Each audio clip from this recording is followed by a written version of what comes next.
General Kayindo Otafiire avuddeyo ne yeesowolayo okudduukira bannayuganda okubakubira ku nduulu ku bigenda mu maaso naddala ebiri ku ludda oluvuganya gavumenti olw'opposition. Agayogedde ensonga nnyingi nnyo naddala ez'okkwata bannayuganda nga babadetaininga ekintu ekimenya amateeka. Agamba nti nno ekyewuunyisa abali mu gavumenti bakungu bannaffe batudde batunula tebanyega balowooza nti bino ebintu tebibakwatako so nga bigenda mu maaso n'okuba nga nabo bibakwatirako ddala. Jjukira si gwe mulundi ogusoose General Kayindo Otafiire okuvaayo okulisazinga ku gavumenti ya Mwami Yoweri Kaguta Museveni newankubadde gy'akyasaavingamu n'ebbanga lya kaakati, naye agamba ye eky'okubanga asaavinga gavumenti tekitegeeza nti nno ebikyamu birina okukolebwa abeeraawo ng'atunula. Alina obbyogerako. Tujjukira bulungi nnyo bwe yavaayo n'akunga abavubuka okuvaayo okulwanirira ensi yaabwe nga bagamba nti temusirika olw'okubanga mutya okubakwata olw'okubanga mutya obbasiba, mugende mu maaso n'okwogera ku nsonga eziyamba eggwanga n'ensonga ezibanunula. Yabagamba nti nno bano abagenda mu maaso n'okuwabya eggwanga lyammwe basigazaako emyaka mibale ku nsi, mwe mukyalina olugendo lw'emyaka okutambuza ensi yammwe, so singa temugirwanirire kati ejja bbawabako ate mudda esobole okuba nga ebalemerera. Byali bigambo bya General Kayindo Otafiire. Ennaku zino ye ne mukama we tebali makambugu Mwami Yoweri Kaguta Museveni. Jjukira nti ono y'omu ku baali mu lutalo olwaleeta gavumenti ya Mwami Yoweri Kaguta Museveni mu buyinza. Kakati njagala nkuwe ku butambi katambi nga General Kayindo Otafiire agezaako okkuba omulanga eri banne abali mu gavumenti abalowooza nti n'ensonga ezigenda mu maaso mu ggwanga tezibakwatako, abatunudde nga bannaabwe battibwa, bannansi battibwa, basibibwa, babuzibwawo naye nga tebalina kigambo kye banyega, nga balowooza nti nno ebyo ebintu tebirina bakwatako, tebalina binyegako era tebirina mulamwa gye bali. Abakubye ekikwe wabasindikidde obubaka obubeewunya. Ngenda kubanga mbawo akatambi ogende mu maaso n'okubanga okwekkanya n'oluvannyuma proceeding tweyongereyo. Oli ku UG Updates TV kosinze obanga otuwuliriza gwe yenna atannatuyungako nkutegeeza kirira wansi waliwo ekigambo subscribe kikooneko obeere ng'otwegattako. Abali mu diaspora mbatumiddeko nnyo. Kaakati tibikwewuunyisa kubanga General Kayindo Otafiire avaayo kulitisayizinga ku nsonga zino. Jjukira nti nno bano bagenda okuyingira ensiko nga balina agreements ze bakoze ng'obuyinza bulina kugabanibwa, naye ekyabakuba ekikwe okulaba nga Mwami Yoweri Kaguta Museveni ate ye ayagala kuleeta mutabani we y'aba asikira entebe y'obukulembeze. Kino nno ekintu kye kyasingira ddala bakyankalanya naddala bano bannazirwanako. Kakati nina kuba nkuwa obubaka bw'atadde mu kavidiyo obukambwe ennyo nga bwolekeza gavumenti. I forget his name. Anyway, God save his soul if at all he has any. He said, when they came for the socialists, I kept silent because I was not a socialist. Then they came for the gays.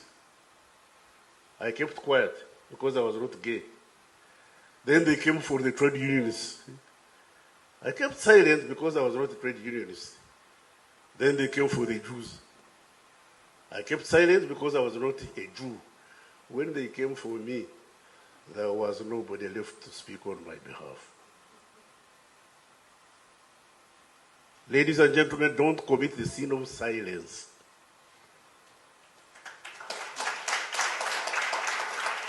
And those of us who are in authority must learn to hear.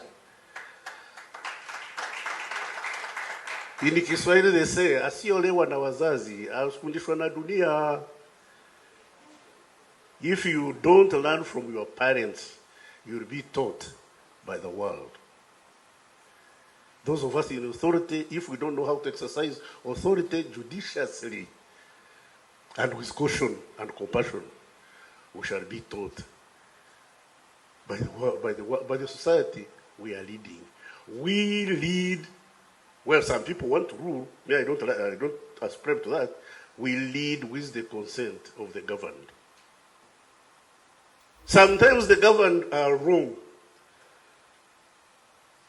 When the governed are wrong, it's the duty of the leaders to patiently explain to the government where they have gone wrong. But more often than not, the governed are right. Those who are governed, when you see them crying, when you see them jumping up and down, don't suppress them. Okugaayiramu Tafire agamba nti message ye as preaching obubaka obugamba nti nno gwe ali mu buyinza oba munnansi tosirika ng'olina obuyinza obwogera kati. Bagambye waliwo munnabyabufuzi omu yatunulira eggwanga lye ebikolwa nga bino nga bigenda mu maaso. Naye yatunula butunuzi teyayogera. Agamba ebattanga abasocialist tiyayogera. Bwe batta bagge tiyayogera kubanga ali sigge. Naye ate bwe baatuuka ku ye baamutta olw'ensonga wali tewasigaddewo n'omu kumwogerera kubanga ne bali baabattanga tayogedde olw'ensonga nti byali tebimukwatako. Era n'agamba akubye omulanga eri bannayuganda naddala abali mu buyinza nti tebageza kubanga basaanyizibwawo na kibi kya kusirika, mugezeeko okwogera. Era n'akuba n'agenda mu maaso n'okusindika obubaka eri abo abali mu buyinza authorities ng'abagamba nti nno muyige okuwulira newankubadde obuyinza muba muyina. Mukimanye nti olemererwa okuyigira ku bazadde bo manya ensi eba egenda kuyigiriza. Oba ojja kukuyigira ku society mw'obeera by'otayigira kuva mu bazadde bo. Kati so muleke okusirika ng'ensonga zigenda mu maaso olw'okuba batta ba opposition, bawamba ba opposition, batulugunya ba opposition, bonna basigala bannayuganda.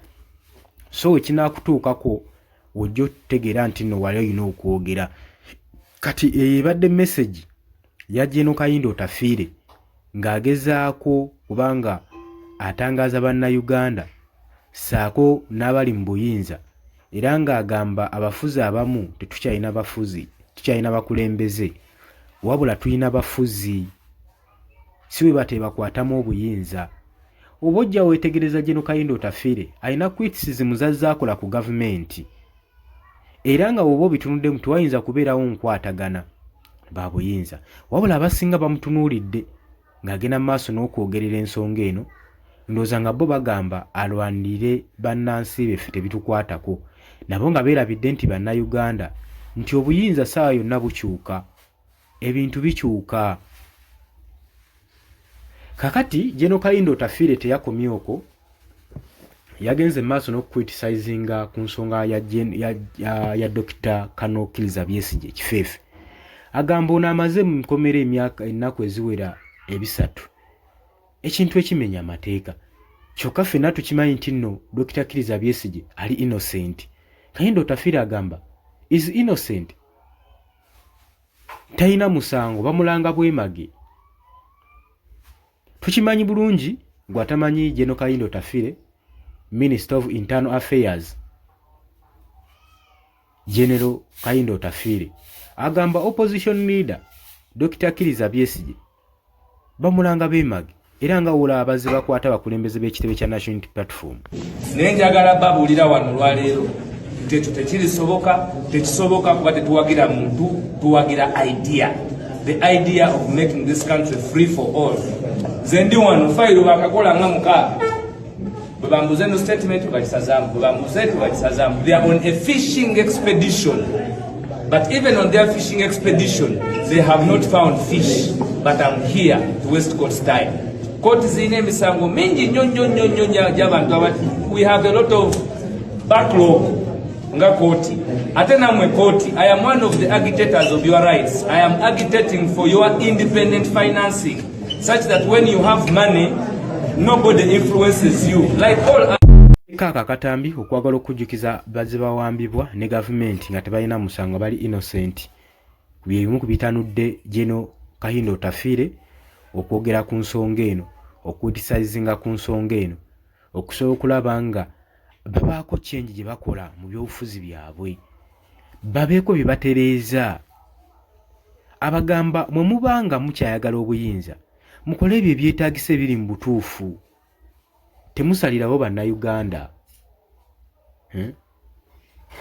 Era ng'agamba Dr. Kizza Besigye ssaako ne Obed Lutale Gamulengejja baaliteyiningibwa okumala ennaku 3 baawambibwa okuva mu kibuga Nairobi mu Kenya mu Novemba omwaka ogwayita era babadde bali mabega wa mitayimbwa ebbanga lyonna bafeesinze treason charges era ng'agamba ekikolwa ekyokuba nga baasookera ddala kubawuzisa mu military court ate Supreme Court neevaayo n'erulinga ku nsonga zino okutryingira ba civilian mu military courts. President Yoweri Kaguta Museveni n'agenda mu maaso ng'agenda mu maaso n'okujajinga abasibe bano nga bawusa mu military court. Kayendo Otafiire agamba to owuninga Uganda. Supreme Court webanga yasalawo dda nti ba civilian tebalina kululingibwa mu military courts gwate n'owakanya ebiragiro bya Supreme Court kitegeeza eggwanga oba olifuga bwomu oba oyagadde buli kintu okitwale wekka kwegamba ovumbagatire buli kintu obeere nga ministry zonna zonna gwaziinako obuyinza tosobola kubanga osobola okumenyawo ebiragiro bya kooti.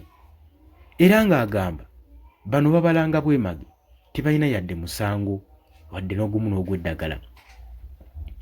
Era ng'agamba bano abatrayingibwa abadeteiningibwa abali ku ludda olw'opposition nga tebasoose kutrayingibwa mu kooti kimenya mateeka. Agamba nti nno olutalo lwe baalimu ne Mwami Yoweri Kaguta Museveni ssaako ne Besigye kigambibwa nti Besigye emirundi 4 azze akyalenjinga Mwami Yoweri Kaguta Museveni mu kalulu y'ensonga lwaki ali detained era nga ye Kayendo Otafiire agamba Besigye ali innocent. Agamba Besigye alina okuba nga atrayingibwa mu kooti era ng'asaanira okuba nga awulizizibwa ku nsonga ye. Bino nnabyogedde obadde asinziira wali eri ku Ingario Sam Njaba Memorial Lecture we baamukyazizza ne Uganda Law Society. Kayendo Otafiire waafunidde omwaganya okwogera bino ebigambo era ng'agamba ebintu nga bino ebikolwa nga bino tubivumirira mu ggwanga era n'akunga bannayuganda okubirwanyisa ennyo kubanga temugenda tuulaawo mutunule nga bannansi bannammwe bajeezebwa bakinyuzibwa battibwa. Agamba tolinda kino kintu kutuukako mwekembe mukolere ewamu mu unitinge musobole okuba nga mulwanyisa obufuzi buno obw'obumbula. Kajjukira olunaku olwajjo Mwami Yoweri Kaguta Museveni yabadde ku Kololo Ceremonial Ground nga ye kyeyamaani wa iPod ng'agenda mu maaso n'okugaba omusimbi.